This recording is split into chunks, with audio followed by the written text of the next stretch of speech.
to y'all. Today's subject is looking through the doorway and not the keyhole. I'm coming from Ecclesiastes, the 1st chapter, the 2nd verse through the 7th.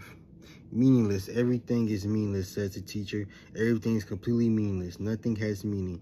What do people get for all their work? Why do they work so hard on this earth? People come and go, but the earth remains forever. The sun rises, then it sets, and then it hurries back to where it rises. The wind blows to the south, then it turns to the north. Around and around it goes. All returns to where it started.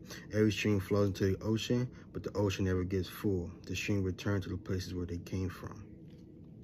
And yeah, I'm gonna give y'all my thoughts on that, on this. And also, I've been studying the book of Ecclesiastes, and y'all have any thoughts on it, any comeback or feedback, just let me know, because I could use it, because this book I've been studying really hard, and it's a lot to digest. Anyway, let me get into it for y'all today.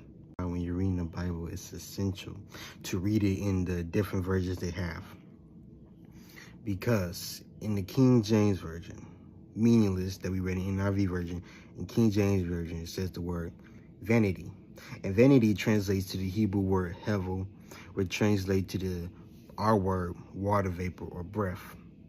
Basically, what Solomon is saying, because he's the teacher, what Solomon is saying is that things that we want in life, different things of life itself, not saying it's meaningless, but it's fleeting, right?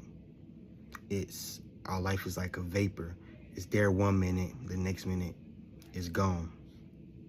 It's meaning that basically in the grand scheme of things, our time on earth is essentially, in the grand scheme of things, is meaningless. 100 years ago, we weren't here. 100 years later, we won't be here. We see in verse 4, one generation passeth, another generation cometh, but the earth abideth forever. So all these things in life, wisdom, good works, working for the Lord, success, all of these things are great, and God encourages it, and a lot of it he commands it for us to do.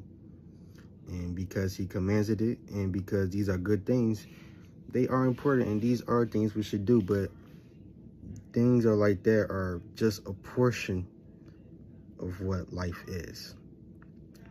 At the end of Ecclesiastes, the teacher finally reveals to us that obeying God's commandments is essentially what the meaning of life is. And now that we are under the new covenant with Jesus Christ coming in the picture, is loving God, obeying his commandments, and believing that his son died on the cross for our sins.